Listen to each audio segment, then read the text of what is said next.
তিস্তার ভয়াবহ জলস্ফীতি, সিকিম শিলিগুড়ি সড়ক যোগাযোগ বিচ্ছিন্ন, দুর্ভোগে পর্যটক ও স্থানীয়রা। উত্তরবঙ্গ ও সিকিমে অবিরাম বর্ষণের ফলে তিস্তা নদীতে ভয়াবহ জলস্ফীতি দেখা দিয়েছে। এর জেরে গতকাল রাত থেকে শিলিগুড়ি সিকিম সংযোগকারী 10 নম্বর জাতীয় সড়কের একাধিক অংশ তিস্তার জলে তলিয়ে গেছে। তিস্তা বাজার এবং 29 মাইল সংলগ্ন এলাকা সম্পূর্ণ জলমগ্ন হয়ে পড়ায় শিলিগুড়ি থেকে সিকিম, কালিম্পং এবং কালিম্পং সিকিম থেকে শিলিগুড়ির সরাসরি সড়ক যোগাযোগের সম্পূর্ণ বিচ্ছিন্ন হয়ে পড়েছে। এই ঘটনায় সাধারণ মানুষ, বিশেষ করে পর্যটকেরা চরম দুর্ভোগের শিকার হচ্ছেন। গতকাল সকাল থেকেই উত্তর সিকিমে টানা ভারী বৃষ্টিপাত শুরু হয়, যার প্রভাবে তিস্তার জলস্তর আশঙ্কাজনকভাবে বাড়তে থাকে।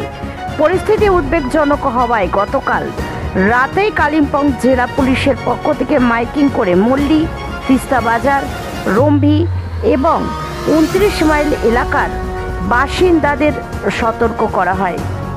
বহু ছোট বড় গাড়ি 10 নম্বর জাতীয় সড়কে আটকা পড়েছে এবং জলস্তর না কমা পর্যন্ত তাদের গন্তব্যে পৌঁছানো সম্ভব হবে না বলে আশঙ্কা করা হচ্ছে। প্রশাসন সূত্রে জানা গেছে, বিকল্প পথ হিসাবে লাভা হয়ে সিকিম বা কালিম্পং যাওয়া সম্ভব, তবে এই পথটি সময় সাপেক্ষ এবং ঝুঁকিপূর্ণ। স্থানীয় প্রশাসন ও বিপর্যয় মোকাবিলা দপ্তর পরিস্থিতির ওপর কড়া নজর রাখছে এবং আটকে পড়া মানুষদের সাহায্য করার চেষ্টা করছে। Bureau report, news 24 Bangla live.